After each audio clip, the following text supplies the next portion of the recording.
Hosted by Mike, the Big Cheese. Nice off old bread.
All right, welcome back to the Heavy Metal Mayhem Radio Show. It is Sunday, May 14th, and happy Mother's Day to all the mothers out there, especially my wife, my daughter, my own mother, my sister, all the mothers out there. Have a happy day today, all of you.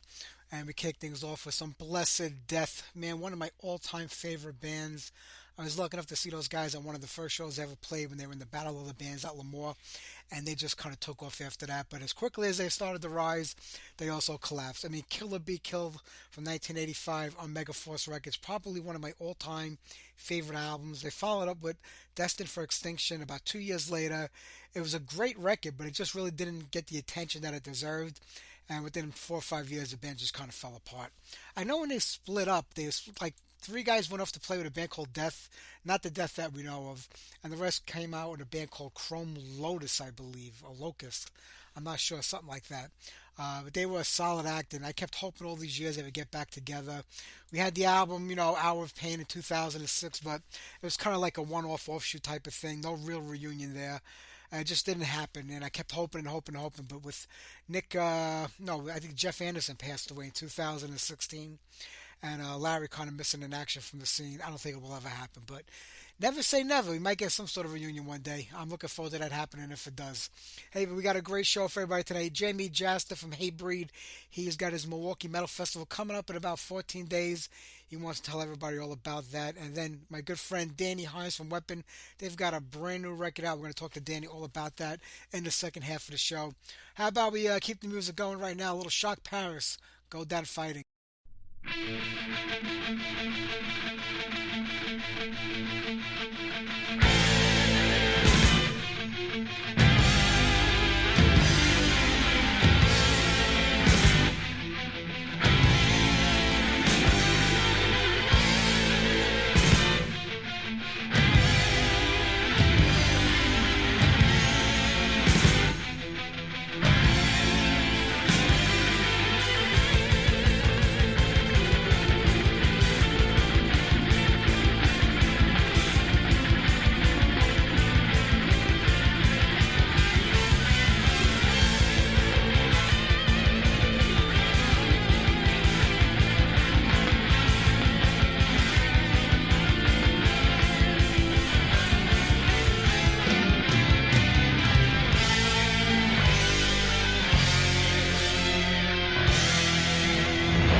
All right, that was Brand New Metal Church. I've been trying to play that for the last 3 weeks since I got it, and we just ran so late with guests the last couple of weeks that I figured, you know what, I better get it on now while I still can. I don't know, I'm still on the fence. I mean, I kind of like it. I'm more surprised with Mark Loeb singing than I thought I was going to be. I like him in Ross the Boss's band. I wasn't really sure how he was going to fit in with Metal Church, but he does. I mean, he does kind of bring back that David Wayne vocal style. He's got a little bit of Mike Howe in there too, and himself. So I think he's doing a pretty good job. Musically, I do hear some of the old sounds in there, but a lot of new stuff also. So I'm waiting to get the full record. For some reason, Rat Pack Records sends me a lot of PR stuff to put out there, but they never actually send me the albums. So I'm gonna have to wait for it to come out like everybody else, I guess, because they never actually sent me any promo copies. And before that, Agent Steel, 144,000 Gone. What a great band and what an amazing album that comes off of. Definitely one of my top 10.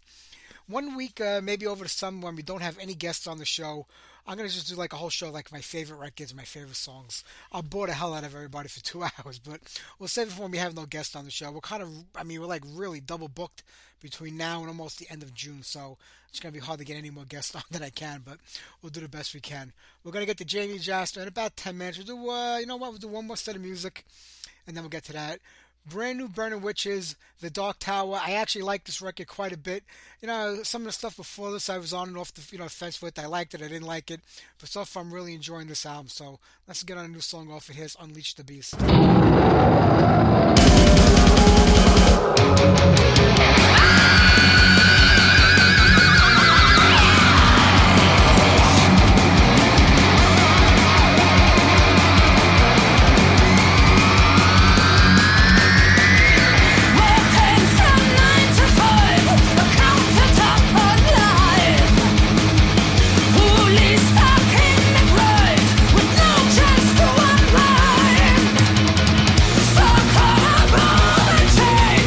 Freedom!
They got you by the balls. The doors are all beaten and grey. Straight jackets holding the souls. They're tearing their shackles away. Their stories will never be told. Black is the only light we'll see. Their disease will bring you to your knees. House of the mental asylum. Crazy's chained to the walls. House of the mental asylum. They got you by the balls.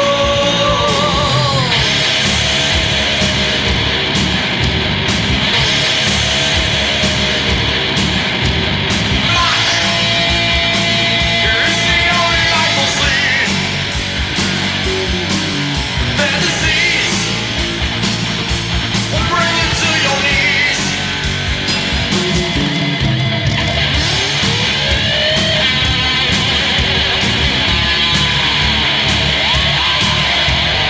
House of the mental asylum. Crazy's chained to the walls. House of the mental asylum. They got you by the balls. There's blood dripping out on the floor. There's a dark bitch holding your hand, screaming out for more. The things you just might understand. The pain will never go away. They say before the bitch to be saved. House of the mental asylum. Crazy's chained to the walls.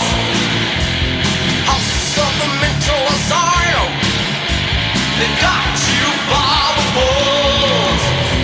House of the mental asylum. Crazy's chained to the walls. House of the mental asylum. They got you by the balls.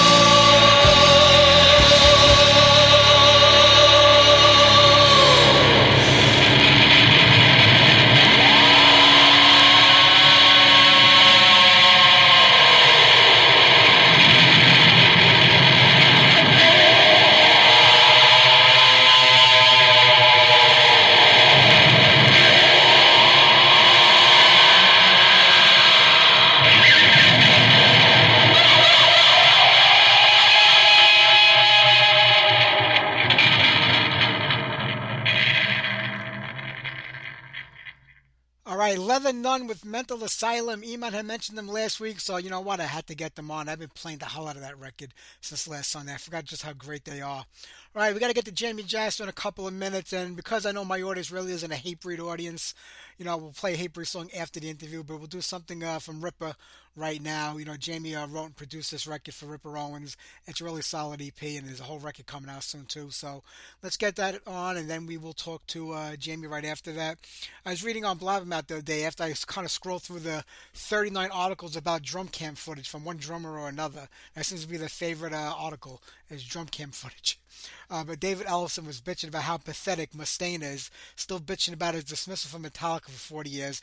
I think Dave Ellison is mad because he's only got 10 years of bitching about being kicked out of Megadeth between the two times he was out of the band. So I think that's the only reason he's really upset, because he needs 30 more years to catch up to the other Dave. But we'll see what's up with him later on. I think we're actually going to have him on the show real soon.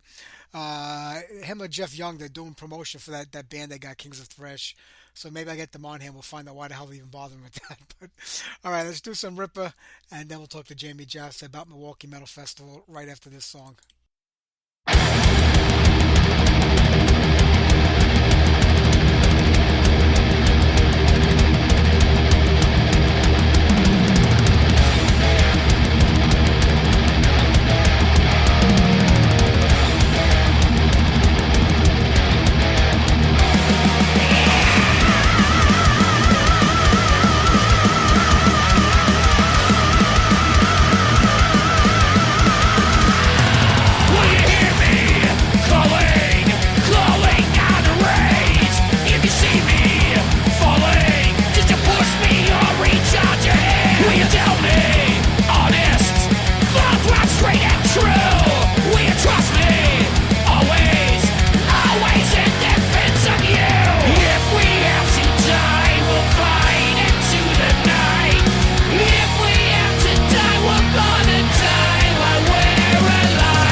Good. I'm sorry. I don't know what happened. They added an extra number to the phone. I apologize All about good. that. All right. I'm glad to talk to you, man, because, you got a really big weekend coming up at the end of May. I mean, you're the boss. Milwaukee Metal Festival is back. Thank you. Yeah, it's exciting. We're looking forward to it. We just hit our threshold to get to do it again in 2024. So I really appreciate you having me on and all the support from all the fans. It's been incredible so far. That's fantastic. I'm glad that it is going to keep coming back. I mean, it's been 10 years since the original, Milwaukee Metal Festival. You kind of bought the rights to it and took it over. I mean, you could have did a festival under any name you wanted to. Jasta Fest, you named it. You're well known and big enough to do that. What was it about the importance of, the Milwaukee Metal Festival itself and the name that you wanted to resurrect this and bring it back to life?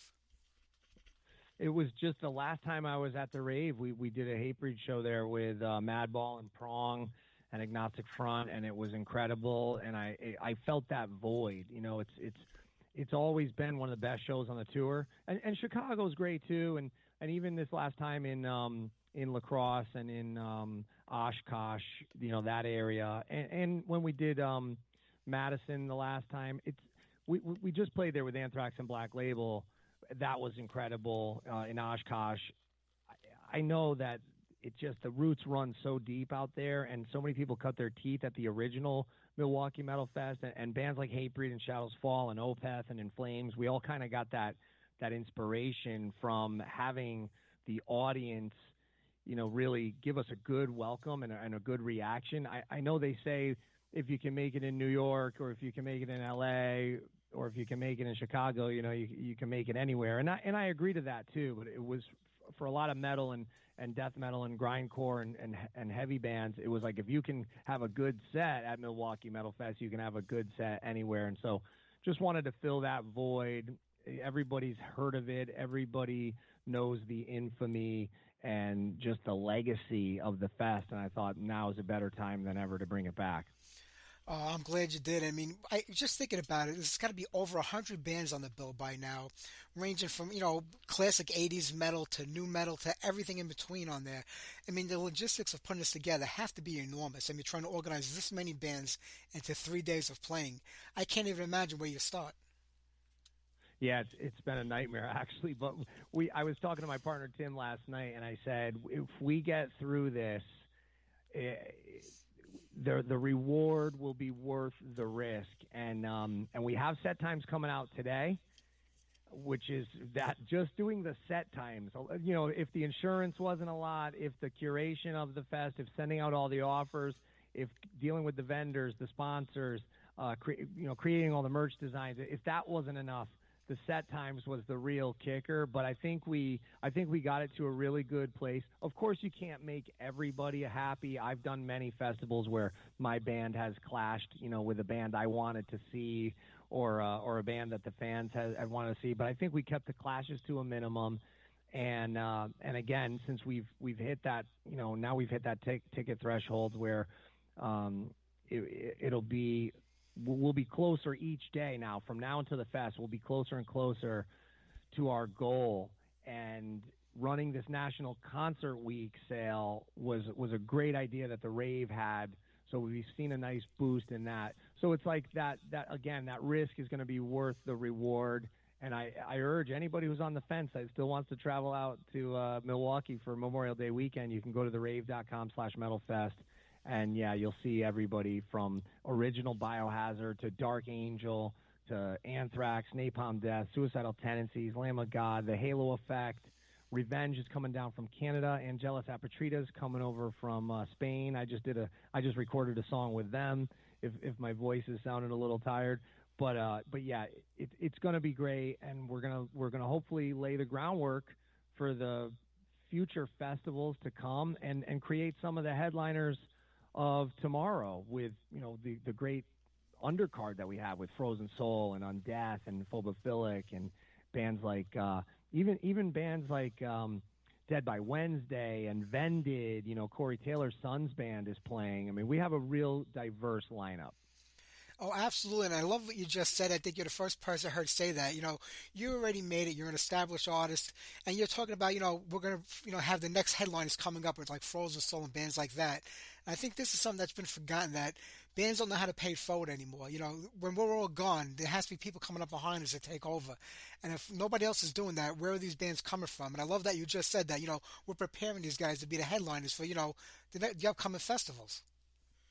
Yeah, and where would I be without Slayer putting the ladder down, without Motorhead, taking us under their wing and bringing us up to Canada and bringing us out to the Pacific Northwest and learning and watching Mickey D every day and watching Lemmy and watching Phil and, the moves they're making and watching Kerry King and Tom Araya. And then, of course, even up till recently, getting, a real sort of second wind in our career with bands like, two bands from the Big Four taking us out over the last 3 years, with both Megadeth and Anthrax giving us a look.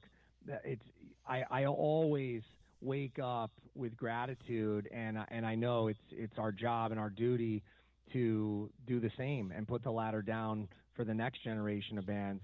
And I'm happy to do it, and I'm happy to take the risk, because I think, again, going back to what I was saying earlier, is like eventually the reward will be worth it. And we just got news that we also got the rights to March Metal Meltdown. And so everybody who's busted my chops online saying, why are you doing this in Milwaukee? Bring this to the East Coast. We will for next March. I'm happy to say it here. It was a festival that we loved playing, with Hatebreed. We did it with Danzig. We did it with Sepultura. I mean, so there's the future is bright, and we're going to hit this peak with metal and heavy music right now. And yeah, it's high tide raises all ships, and we're in it together. And I believe in abundance, and I think there's enough to go around for everybody. True. I mean, looking at this lineup, was there anybody that you really wanted to get for this? Your like inaugural one of this festival that you just couldn't land? Yeah, I mean, we really tried for Sodom. They were a big part of the original festival, and they haven't been here in so long. And they're another one of the great Teutonic Four, or even worldwide. If you look at the worldwide thrash picture, they're one of those bands that really stayed true throughout all the years, and if anything, have gone even harder in their later years. And we've seen it, I think, in the States where, and I love these legacy tours. Don't get me wrong. Like I know when Exodus takes out Death Angel, or Testament takes out Exodus and Death Angel, or Overkill goes out on tour. I love that. But yeah, I would like to see more bands teaming up from different generations. And even though we didn't get Sodom, we got Dark Angel and Violence, and then we have Warbringer and Toxic Ruin. And so we have all generations of thrash on the Friday and the Saturday. And then even on the Sunday, we have multiple generations of death metal. And I guess that could be said for the Saturday as well. But yeah, that Sodom was the one that we will try to get for 2024. And then, we tried for Propane with that. I thought that would be really cool to have on there with Biohazard, or the Crumbsuckers, who I know they've reunited in the the past decade, but they didn't do any Midwest shows. Yeah. So something like that would be fun and would be cool and would be different, because you're not going to see Biohazard or Propane on some of these other festivals, especially the more underground metal festivals. You might see them on a Blue Ridge, or you might see them on one of the hardcore festivals, which Hatebreed has played many of those, and is always a great time.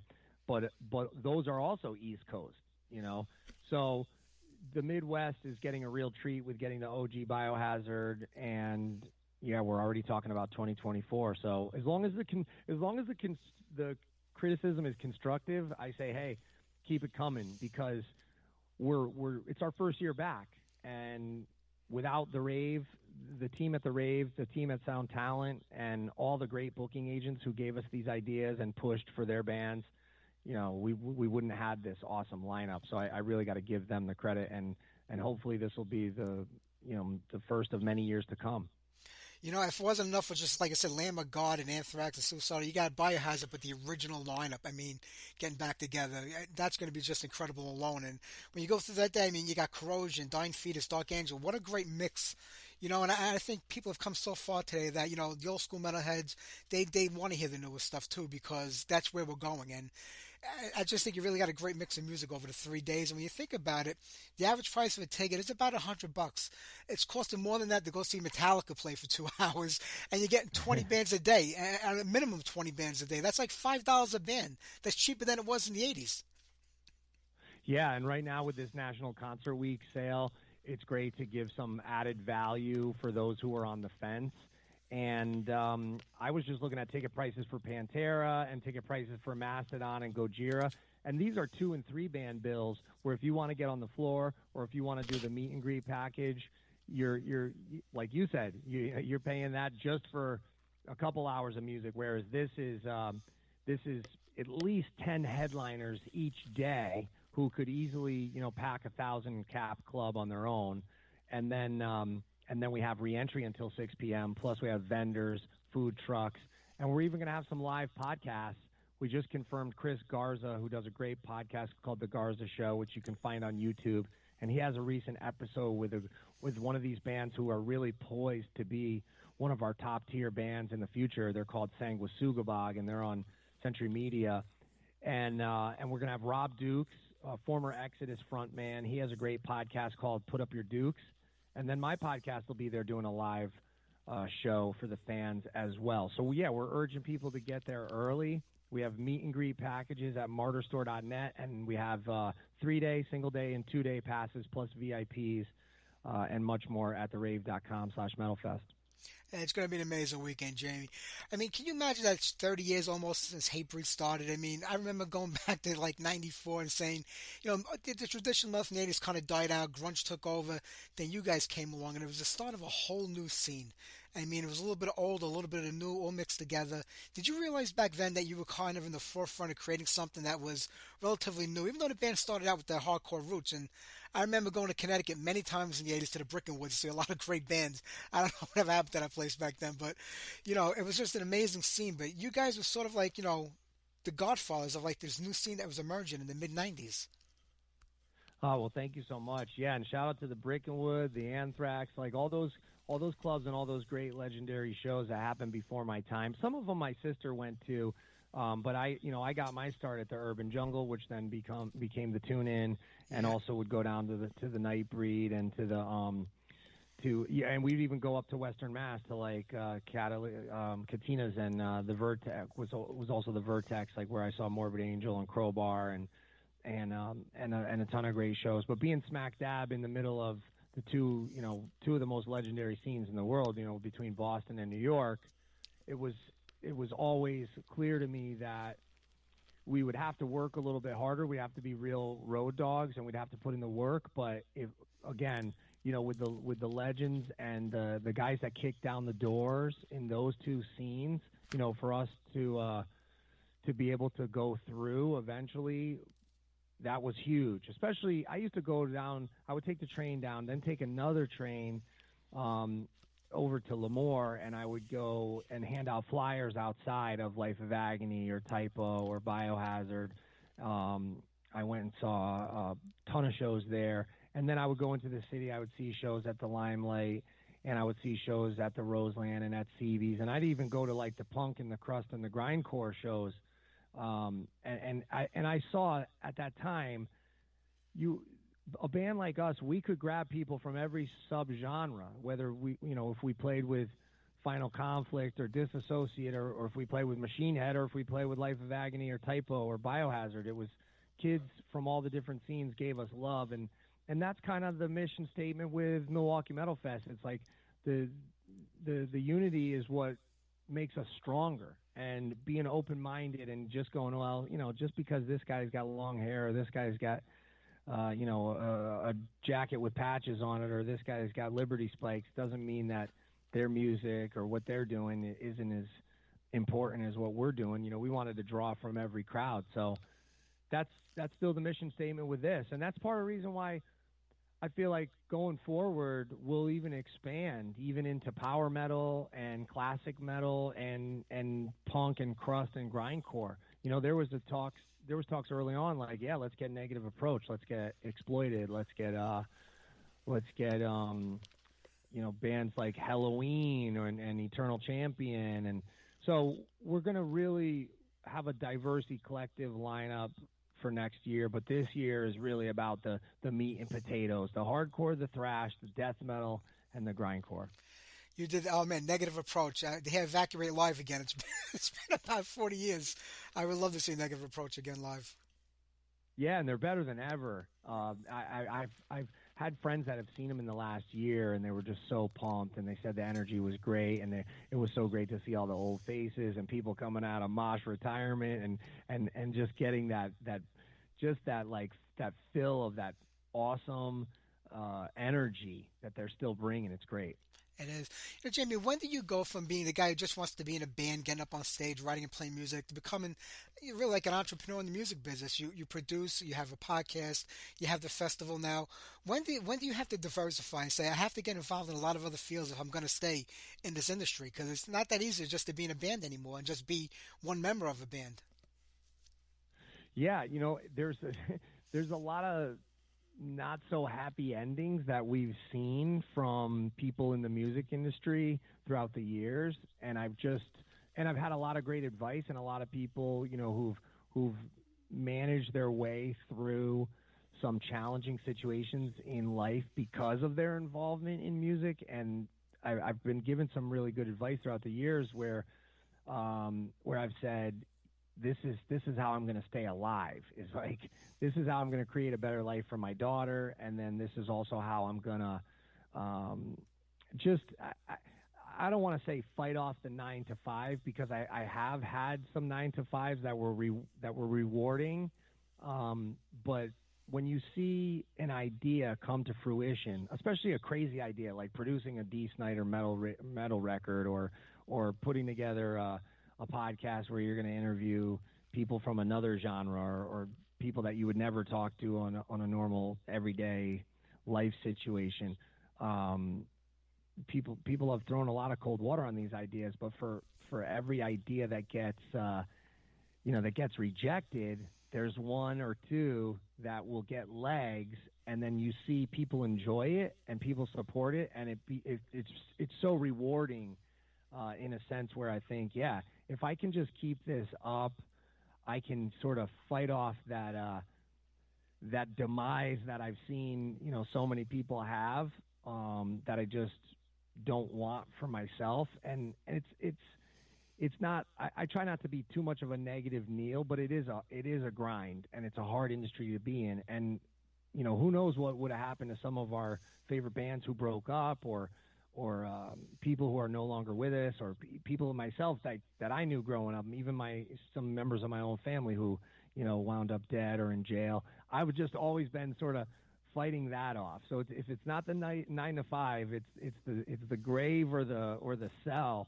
that I'm like, this keeps me out of there. It really does. It sounds cheesy, but I feel I wake up every day with gratitude. I've given my daughter a life that I never thought I would be able to give her, and that's all because of the people that supported all these crazy projects and bands and music that we've done. And that is the most important thing. I have to be honest, I was one of those people too. When I heard that you were getting ready to work with Dee, and I had Dee on the show right after that record came out, I was like, I don't see this happening. I just can't get the connection, you know. And the album comes out, I'm like, holy shit!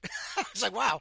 I mean, I really, you know, because you work with Ripper. When you work with Ripper sounds like Ripper, you know, when you're working with him. That's what you expect from Ripper. But with Dee, you kind of brought him into a whole new audience right now. But yet, it kind of held on to his old fan base, and that's a hard thing to do. And it worked. I was like, wow, I can't believe this. Yeah, the melody was key with that. I really got to give Nick and Charlie the credit, and Howard and Mark Morton and Elisa. I mean, there's a lot of people that worked on that record with us and did collaborations with us that made sure that melody through line was there, and that those anthems and those meaningful lyrics that were there. So if you liked the OG Twisted stuff, or if you liked some of his solo stuff, there was gonna be something for everyone on that record. And it was nice to see. I mean, even now, I recently I went on the Amazon reviews and I went on the Google reviews, and it was still like 99% positive, which is incredible. So hopefully we'll keep on keeping on and keep doing these projects. You know, that opened the door for us to produce the Corpse Grinder record, which is doing really well, and the Ripper record, which now he signed on to do a full length. So we've done this EP, and now we'll have a full length. And now I have my new Jasta record, which is it's a kind of tongue-in-cheek title. It's called And Jasta for All. So a lot of those songs that I never thought I was going to release, those will be coming out this year too. So I'm excited and I'm appreciative, and yeah, we're just going to try to keep the ball rolling and get this March Metal Meltdown rocking for March of 2024, and then hopefully have a new record for Hatebreed out next year too.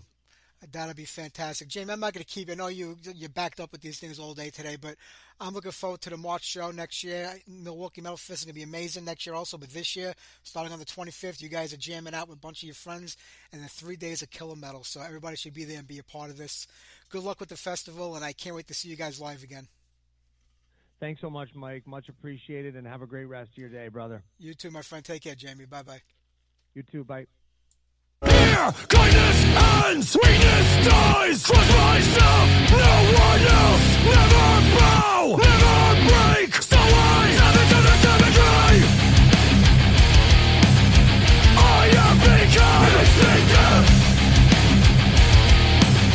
I have become instinctive. Like an animal, untamable.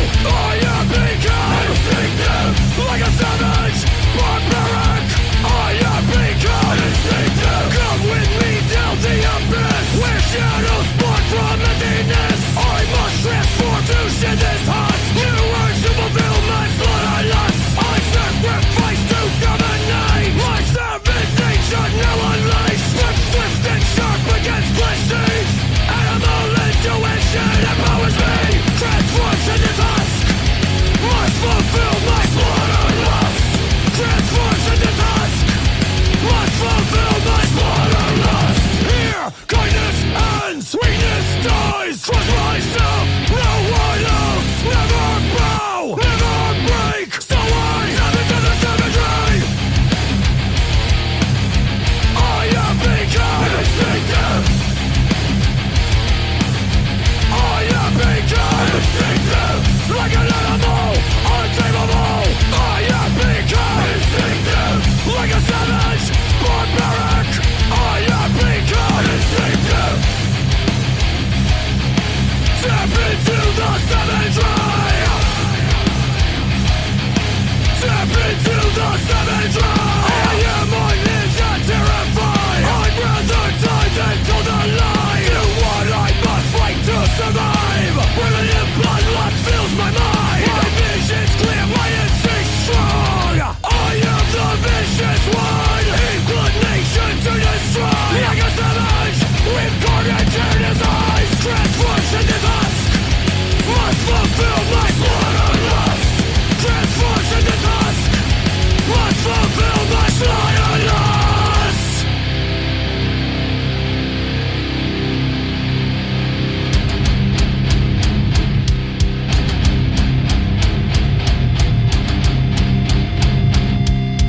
Unleash the savage instinct. Savage instinct.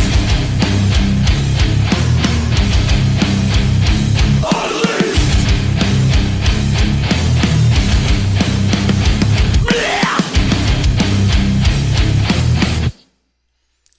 All right, Jamie.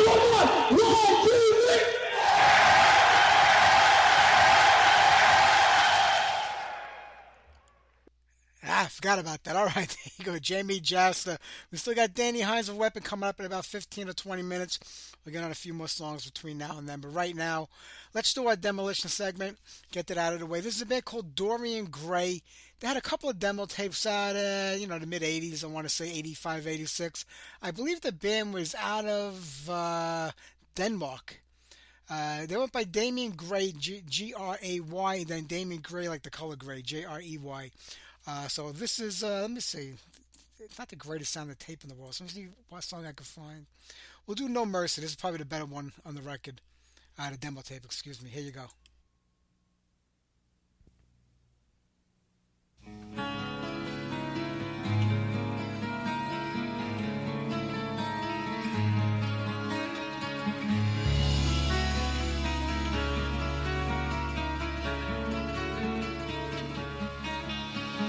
Days lingered on, I tried to be strong, tried to make some sense of it all.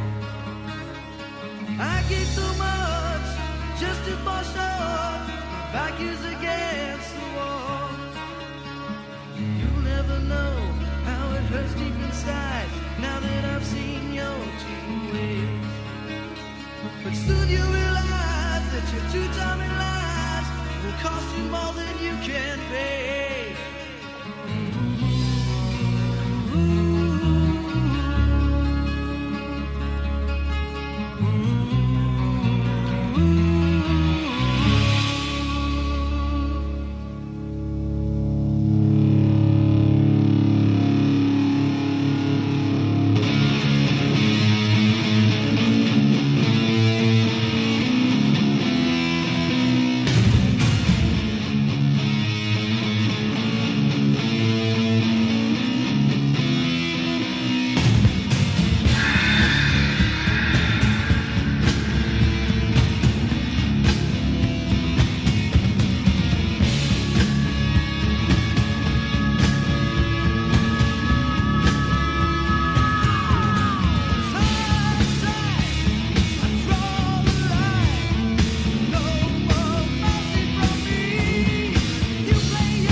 Masters of Death, Power Lord. I apologize. Before that, during the demolition segment, the Dorian Gray was the one out of Texas here in the USA. This is one of the things I hate. So many bands had the same name at the same time. And, you know, I get confused when I upload them sometimes. I think I'm going for one, then I realize it was another. As soon as the music started to play, I was like, oh, damn, that's the one from Texas. But they were a good band. They had like a 3-song demo tape out around 85, I think 86, but nothing else came out of that band. But they were a solid act. And I think, you know, if they kept it up, they might have had some more luck. All right, you know what? We're going to play some new Virgin Steel. I haven't heard it myself yet. I mean, I don't know. I mean, I'm a big fan of Virgin Steel, have been for a long time. They really haven't been much of a band, I would say, for decades now. It's pretty much just David DeFeece doing everything, all the instruments. I think Ed Pacino still plays some guitar. I don't even think he plays guitar on the whole album, but it's really just a David DeFeece side project these days, and you don't see them playing live anymore, and they really, I mean, the albums have become these long, drawn-out, you know, epical albums, like based on either Greek mythology or Roman mythology or something like that, and I guess this one's no different. The Passion of Dionysus comes out on Steamhammer June 30th.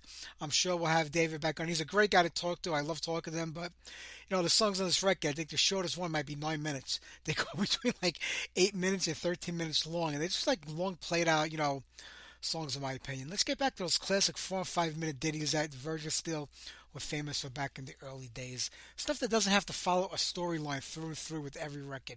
But let me not say nothing until I hear it. Like I said, I haven't heard it myself yet. This is the first time I saved it for tonight. This is the shortest one I can get. It's like 8 minutes long. So we'll play this, and then we're going to go right into some brand new Weapon, and we'll talk to Danny Hynes right after this.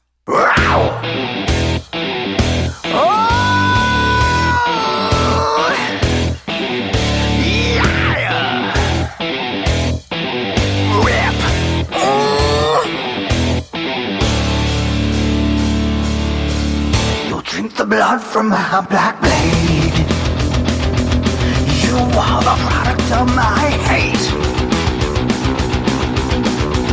I am the one who lies in wait. I am the law of your estate. I am the god you desecrate. I am your king.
the soul of the sun. Everything dies in your ego.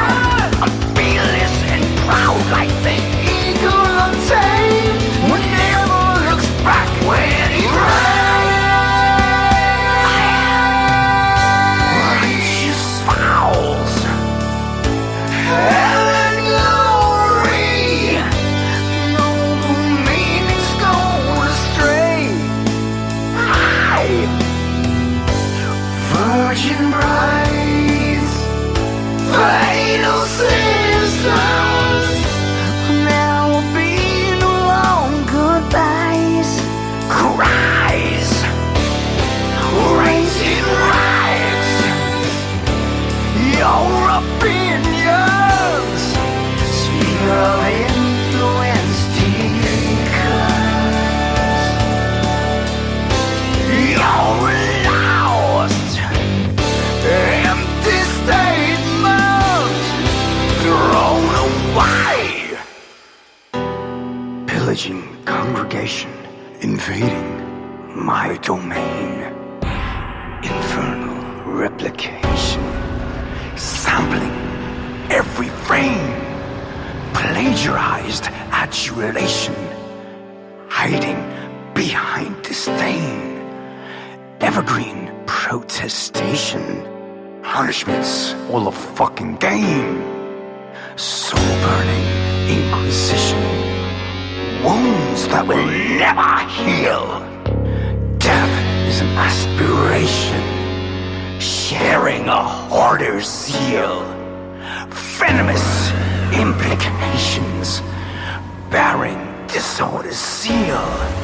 Life is an accusation, fighting for one last meal.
Comes from my stolen son, a devil on his throne.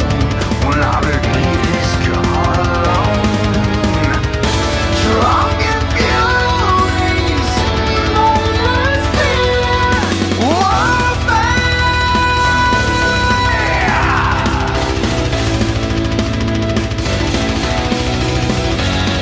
holiness dies in the soul of the sun. Everything dies in your ear. Primitive forces unleashed by the strain. Sand relics bearing your name. Righteous fouls, death and glory.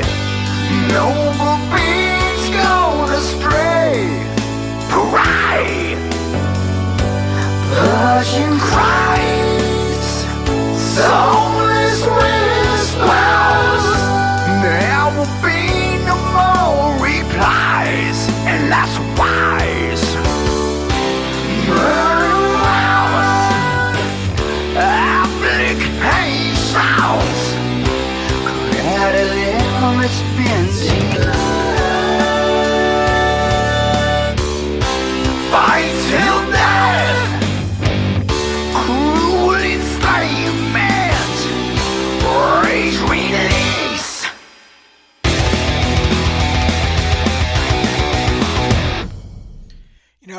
similarities between Virgin Steel and Manowar, but I don't think as much as on that song. If you're gonna do like, Manowar, at least try to go back to Manowar's earlier catalog, not the later ever stuff, It sounds like the Step Brothers of Manowar on that new Virgin Steel record. But it is what it is. Some people will love it, some people, what are you gonna do? Alright, you know what? We're gonna get to new music by Richie Scarlett at the end of the show, but we have to get to my good friend Danny Hynes right now from Weapon. They got a brand new record out called Nuclear Power. I think it's one of the finest to date. Let's get on a song off the new record, talk to Danny, play another song, get on the Richie Scarlett song, and then wrap it up here tonight. Who do we have on next week here? Let me see. Hey, we got Rocky Shades from Wrathchild. It's been a long time since I had Rocky on the show. He's always a fun talk, and he'll divulge a lot of fun stuff, I'm sure. And who else do we have on? Rick Hunolt, former Exodus guitar player. He has his new band, Die Humane. We'll talk to him. I just saw today Gary Holt, boy, I'm all tongue-tied here today, is doing a fundraiser for his brother who broke his back in a car accident in Italy. And it says his brother really needs the money, and he's not rich. He's a working blue-collar guy.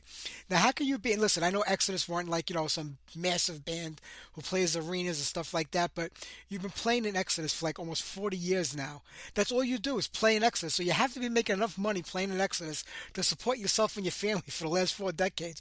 On top of that, you spent about 10 years in Slayer. Now, I know you weren't a founding member and you weren't getting an equal cut of the money like the other guys were, but you were getting paid. And you need to really do a fundraiser to raise money for your brother to have surgery. And then he writes down his brother works in a coffee shop and recycles cans to make money. I'm like, how did this guy go to Rome? How did this guy go to Italy? Recycling metal cans. I know, because I had a really good job for 40 years, and I could barely afford to take my family overseas, if I had to recycle cans. So I'm just so sick and tired of these GoFundMe things. I feel bad that the guy got hurt in a foreign country. I know it's not easy. You don't speak the language. You're in one of the hospitals. You got to have surgery. You got to get home. I get that. But there's a reason why you have to have a job with benefits. That's all I'm going to say. And we'll leave that one alone. All right, but next week, like I said, we got Rick Hunolt on the show, and we got Rocky Shades. All right, let's get on some brand new Weapon.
Yo, Mike.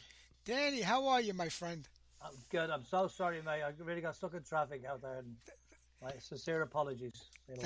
That's not a problem. We have traffic everywhere. We're all used to that. That's okay. We'll just have to keep it a little shorter today because I have somewhere to go. But I have to tell you, I'm happy to talk to you again. It's been a couple of years. This new record, I mean, holy cow! I don't want to curse, but I mean, defines the band in a whole new way, in my opinion. Oh, nice one. Good. I listen to it and I hear the classic Weapon sound in there. It's always there in your voice, but yet it's such a modern, new sounding record on top of that. And I mean that in a good way. Yeah. Well, that was the kind of the plan behind that, because obviously with Jeff out of the band, I wanted to do something a little bit, go back to my roots, but as you say, with a modern sound, like classic new wave of heavy metal, but with a 21st century kick. That's somebody described this. That's a great way of describing it, absolutely. But after Ghost of War came out in 2019, I mean, were the plans and the works already to record this record with Jeff in the band, or did this all come about after he parted ways with you guys? Sorry, I missed something. You broke up a little bit, Mike. Sorry. I said after Ghost of War came out 2019, the world kind of went to hell after that, with COVID and the pandemic. But Jeff was still a part of the band back then. Was this album being worked on with Jeff at the time, or was this all new music that was created after he left the band? After he left the band. Wow, and you managed to keep that classic sound, which is really impressive. Well, yes, and a lot of it had to do with the guy I'm working with now, Robert Maid, who plays in three Swedish bands. He's my sort of co-writer now, and he just said, "Give me some lyrics and I'll give you some music," which I did, and I came back to him, and then the two of us collaborated together, and I think he got a really, really, really good music. And then, of course, the guys he picked up to use, guitarists, two Swedish guys. And I was knocked out with what they came back with, It really is amazing how they really went back into the history of this band and kind of thought about where it would go, especially with your voice. I think it's quite impressive. Is this going to be the new lineup of the band now? Sorry, you went again. Yeah, we're really losing the breaking up connection. this one for some reason. I was going to say, is this going to be the new lineup of Weapon from now on? Well, I'm not sure yet, because the two guys I used, I suppose you could call them session guys, they're playing with different bands at the moment.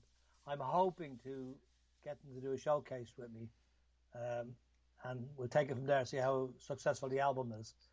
But I'd love to work with them, because they're two sort of, obviously a lot younger than me, and they have great enthusiasm, and I love the guitar sounds, and they worked really well together.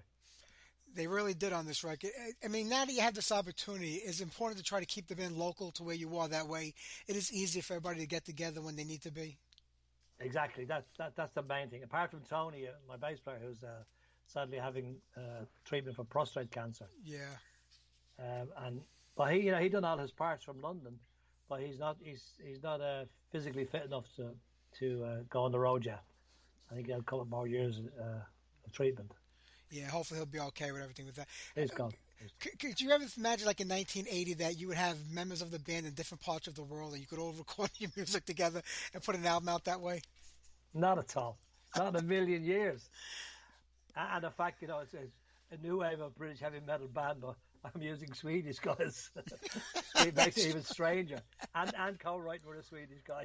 Yeah, that's funny. It's really bizarre, but it's given me just a fresh look at things, because obviously when Jeff decided to part company, sadly it wasn't on the best of terms.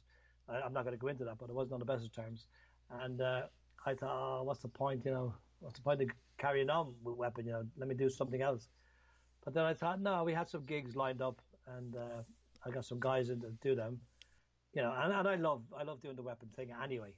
It's my baby, and let's see how it goes. But I'm really pleased how the album turned out. I thought True. It has to be hard to kind of end it and put it to bed after making such a great comeback, 15 years ago or so, with Rising from the Ashes, Ghost of War, playing these festivals and having these shows done.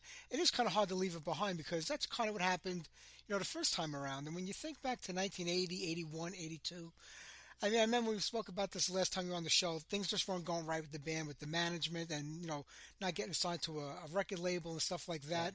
Do you think maybe you kind of threw in the towel too early the first time, and maybe should have wrote it out a little longer to see what might have happened, or did you kind of know that that was it?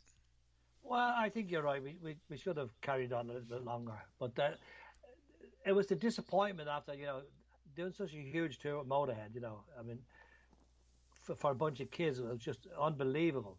And to come off a tour and then management just got a very small club date tour instead of putting us out with another band, another major band to capitalize. It was very disappointing. And then, of course, when they kept holding out for a record deal, we didn't have any money. There's no income, so we couldn't do anything. And that's how it imploded. The only good thing out of it was that we remained friends. And obviously came back together in 2005 for the first time to the Headbangers Ball. But yeah, it's my thing, and it'd be very, very hard to give it up. Obviously, one day I'm going to have to, but not for a while yet, I hope. I think you're good for a little while. So you're doing pretty good out there, my friend. I wouldn't worry about that. But, when you kind of think about 1980, I mean, everybody refers to it as a new wave of British heavy metal. It was really more of a movement than a specific sound or style of music that was taking place. It was more like the scene that was happening around everybody. But did you, any other band that was emerging from like the late 70s, really think there was a chance that, we can make it playing this music? Because it was completely new at the time. I mean, you're coming out of like basically the punk era in England back then, where punk was kind of ruling everything, and, rock was coming back, and now the heavy metal scene started to emerge out of all of that. It was so new, the music. Did you really say, hey, you know what? These labels are dying to sign bands like us, but they never heard our music before, what we even sound like, or what this scene is all about? Well, the thing is, we didn't form Weapon to be a new wave band. I mean, nobody was aware of that genre. That was kind of really afterwards, the name came out. We formed a rock band. That was initially our idea. And we just got caught up in that movement. And it was very strange because people keep asking me the same question, was it great to be part of it? We didn't know we were part of it at the time. Like a lot of bands, I mean, the phrase came from, I think it was Jeff Barton from Sounds. About a year or two, maybe 18 months after all those bands were out, I think about 1980, 81 maybe, he came out with the phrase, or late 80.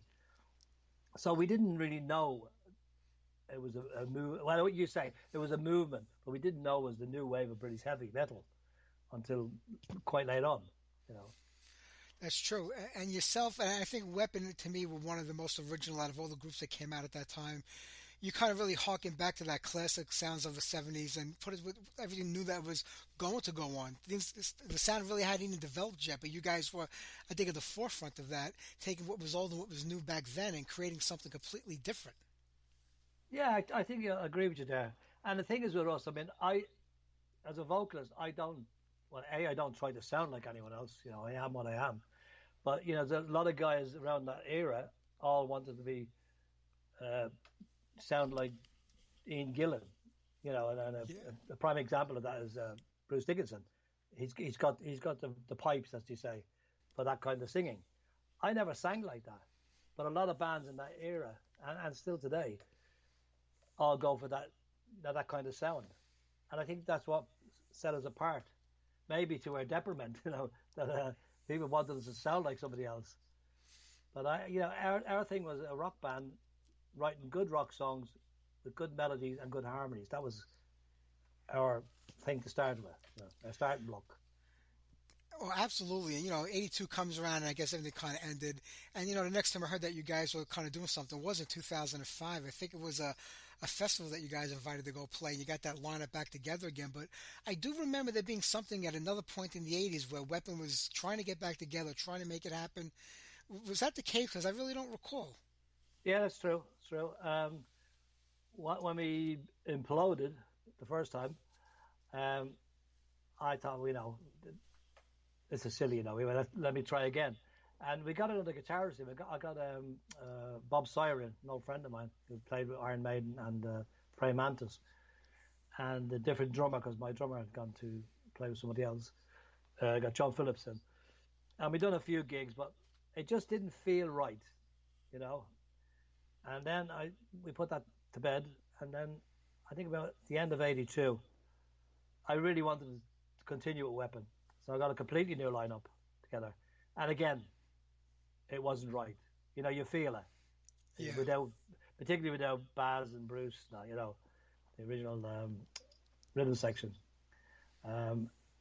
So it wasn't, as you say, till 2005 that we got invited to play the Headbangers Ball in Germany.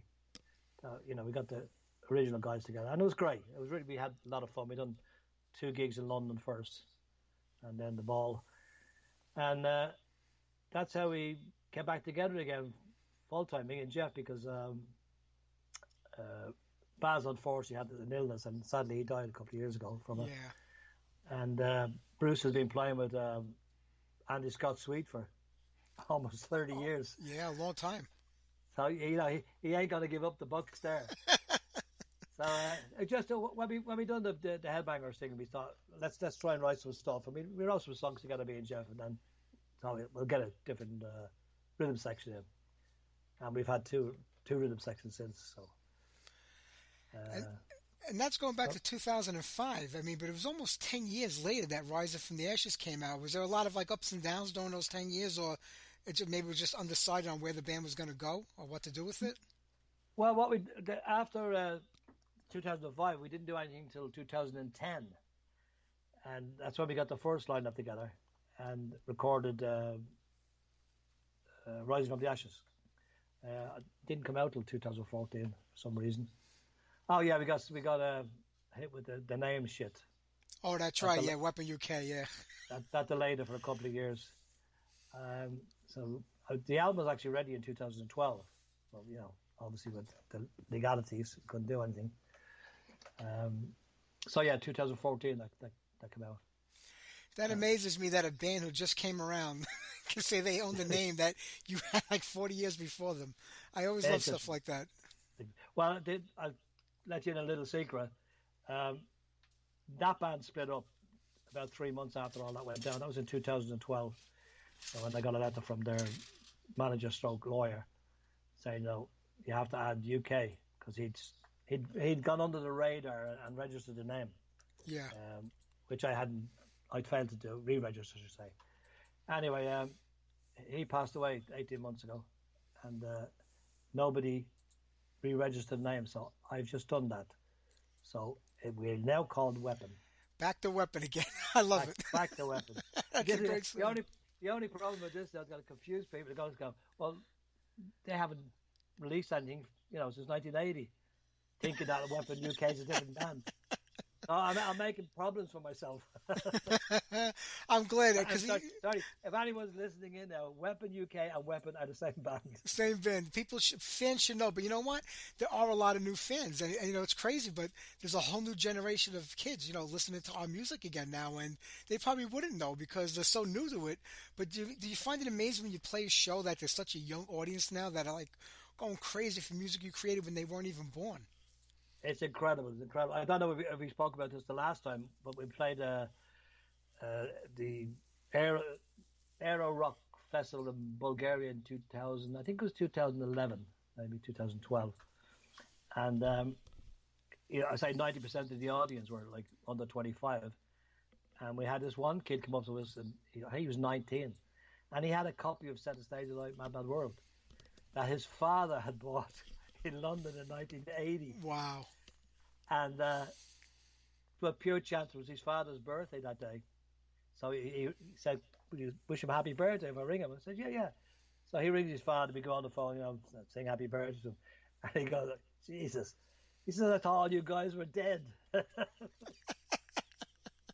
We're very much alive. Yeah. Oh, that's unbelievable. You know, Danny, like we said earlier, you know, the last couple of years have been really hard on, you know, everybody with, you know, everything going on in the world with the pandemic. But I think musicians kind of took the biggest hit of all because the venues that they play at and rely on shut down. They, you know, they they couldn't go to the studio to rehearse or record music. I mean, it was different in different parts of the world. Some were more locked down than others, and others were able to do a little something. But I mean, do you ever feel like it kind of took the momentum out of the band? Because Ghost of War was such a great record, and it started building up momentum, and now everybody's waiting for the follow up. But even though it's only been about 3 or 4 years, that's a long time in the music business. We kind of thought back in the 80s it would never end, and it ended. And then it came back, and, things go in phases and in stages. So do you worry about such a long gap, and but especially when it's out of your control? Totally. It was a dreadful time. And it's really hard now because a lot of venues closed and never reopened again. And promoters won't take chances on bands. But musically, what I did was, again, thanks to my friend Robert Maid here in Sweden, he was one of the only people that used to come visit me during it because, of the lockdown. And he'd come around like maybe every 3 or 4 weeks, we'd have a coffee, and it was him that got me back into writing because I was like, I just say everything closed down. And it was mind numbing just sitting here doing nothing. And I actually done a solo album first with him during the pandemic. We wrote and we kind of recorded everyone separately, obviously because of the pandemic. Yeah. So that gave me something to do, and I loved his writing anyway. Hence him co-writing with me on the New Weapon album. His writing is incredible because, like I said earlier, he kind of embodies, the spirit of Weapon and what it should be, and that's Totally. hard for like a guy that comes into the band. He's never played in the band before. He's your friend. He's worked with you. He kind of knows you musically, but to take on like that spirit and that sound, I think that's really impressive. Because when I heard this, I says, I wonder if Jeff and Danny worked on this together before he kind of split the band, because it just has that sound like like Old Weapon, but like a modernized version of it. And I was really impressed when you told me that. No, this was all after the fact. Yeah, no, Robert, he's great, and he produced the album as well. On the album as well, like when I was going for my lyrics, I have a box of lyrics and ideas, that I go to when I'm doing something. And when I was going through the stuff, I came across, we recorded Remote Control as a demo back in 1980. That was written by Baz Downs, who died. And I wanted to do that properly, so we recorded that on the new album. But there was 2 other tracks that I found, lyrics that me and Baz had been working on. Unfortunately, I couldn't find the music for them, but we had the lyrics, which is "In for the Kill" and "Take It or Leave It." That me and Baz were writing on, and I thought, as a tribute to him, I'll put them in on the album. And again, I handed them to Robert, and he can come back with great riffs and great, melodies, and I'm knocked out with that. This one now. Really good. Yeah, the Remote Control sounds great on here. And, there's the old demo version of the cut. I actually did that came out on the Set the Stage Alight compilation from like 2003 or something. It was on like the original version of it was on there. And this is a really great version of that song. Yeah. Well, the thing when I recorded the demo, we recorded in the wrong key. It was too high, but it got a lot of energy. So this time we took it down a key, and of course with the new guitarists sort of putting their stamp on it, it lifted the song. It just turned out brilliant. I'm really, really happy with it, and a great tribute to Baz. Have I lost you, Mike? I said, Danny, do you find yourself over the years having to change the keys around a lot as we get older? Because when I hear your voice on the new record, I'm like, Danny hasn't lost anything at all. But, I know how hard it is to maintain and keep things going. Well, I haven't dropped the keys really. I know my limitations. That's the difference, and of course working with someone like Robert, he writes in the keys that suit my voice. So I'm not going to start doing screaming at my age, because I never done that when I was younger. I stick with what I know best. Yeah, but this album really is more intense, I think, than any previous album before it. I mean, it's just out there. Yeah, without a doubt. And I absolutely love that. Yeah, really heavy. Is there anything actually left over from the early days that maybe you want to revisit that you haven't already? Not really. The old recordings have been put out there, by Zoom Club and Pure Steel. So no, nothing else. Nothing. I'd love to find some of the stuff that Baz was writing with me. and maybe one day I will. His sister has all his stuff, but lots of his stuff. But I'd need to go through all the tapes one day and see if I find stuff that we were working on. That's what I'd really like to do. That would be amazing if that could happen. I also remember hearing a little while ago that you were going to release some of the old Motorhead shows, the audio from it. Did that ever happen? Well, what happened there was we found, again, Baz had one tape, and Bruce, the original drummer, had a tape from 2 shows we done, Motorhead. One in Bristol and a couple of tracks from Hammersmith Odeon. And I got them digitized, mastered, and a guy in Belgium offered to fund it, and got it all set up and all that, and suddenly this guy just disappeared. It took me quite a while to trace him, and he's like, things didn't go right for me, blah, blah, blah, blah, blah. So never got them out there.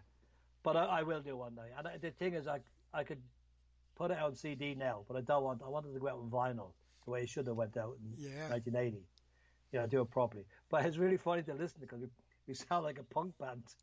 everything's so fast. And I think, obviously, we were younger, but I think playing to a Motorhead crowd as well, maybe we're a little nervous and, but they really sound great. But as I say, very, very punky. Yeah, I can imagine. You think, Motorhead were already an established band when you went out with them. Not for a long time, but they had a couple of years under their belt already, and Lemmy for many more years before that. It must have been an experience being out on the road with those guys, especially the way they were back then. Oh, man, it was just... When we were offered the tour first, I was kind of... Because I met Eddie Clark. I knew Lemmy from around London, but I wouldn't say we were friends, but we obviously acknowledged one another. But the reputation they had when we were offered the tour was like, I'm not sure about this. This could be disastrous for us. But we went to their dress rehearsal before the tour started, and someone always said to me, whatever you do, make sure you look after the road crew. Be nice to the road crew, because particularly as a support band, if they don't like you, it could get messy. So I bought all the road crew drinks. So immediately we were friends with them. And then, of course, we hung out with Motorhead. And they were really, you couldn't meet a nicer bunch of guys. They had a reputation, but you couldn't meet them. Lemmy was such a well-educated, well-read guy. You would never think it back in the day, but he was. And they treated us with the utmost respect, them and their crew. And it was just the best time ever, it really was. Yeah. Was it a difficult scene to be a part of back then? Because it was kind of emerging, but was there just a lot of bands and a lot of things happening to kind of make your way through? Because I always, you scratch your head sometimes to say, how was it that, band number A made it through and they were really not good at all? For band number B, who was amazing, kind of got left behind. Was it just so much happening back then that it was kind of hard to get your foot in the door and make anything really happen? I think what happened was once Maiden took off, once they got their deal and they took off, every label wanted a new heavy metal band. And it really didn't, to a lot of them, it didn't really matter what they sounded like. It was just get a band. And it came to us, it was between us and Moore. Atlantic Records wanted both of us, or one of us, should I say. And for whatever reason, they went with Moore and spent, from what I heard, like £500,000 Wow. in 1980. That's a lot of money. Back then, it was a lot. It's a lot of money today. It's a lot of money. Yeah, exactly. Even more back then. Yeah. Unbelievable. But that's the way it goes, you can't moan about stuff like that, It's just the way things go, But Maiden were blessed in that they had a great manager, and still have a great manager. Smallwood.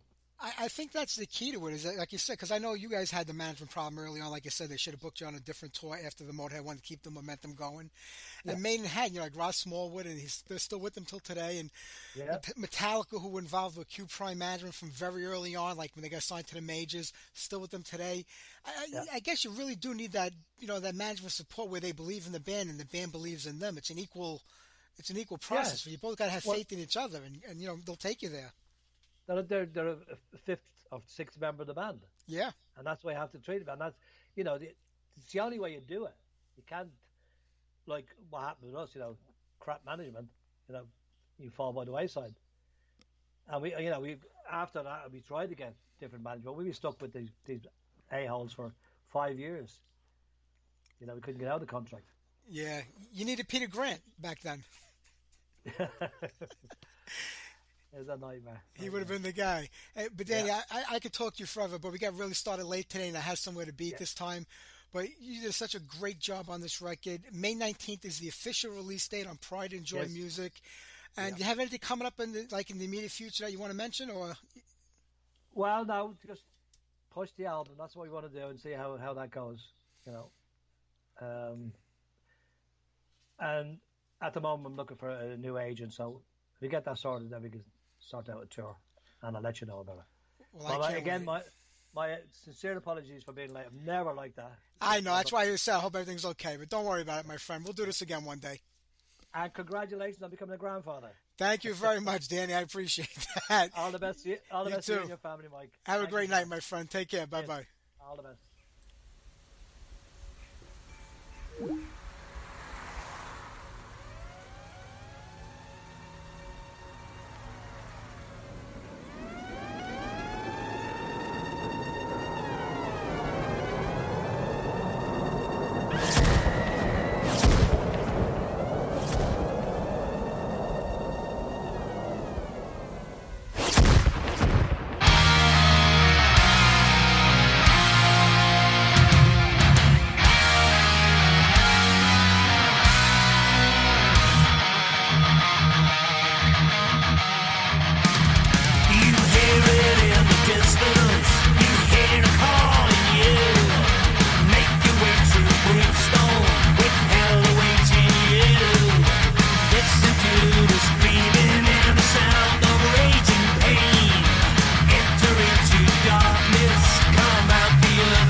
brand new weapon, Drum Beats of War. I want to thank my guests, Danny Hynes and Jamey Jasta, for being on tonight's show.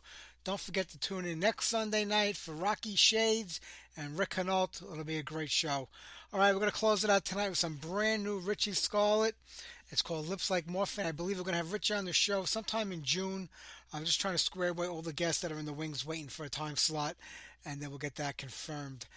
So here you go. Take care, everybody. Have a great week. I'll see you next Sunday, and happy Mother's Day to all the moms out there, the real moms. Take care, everybody. Have a great night.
Knock me out every time they kiss me.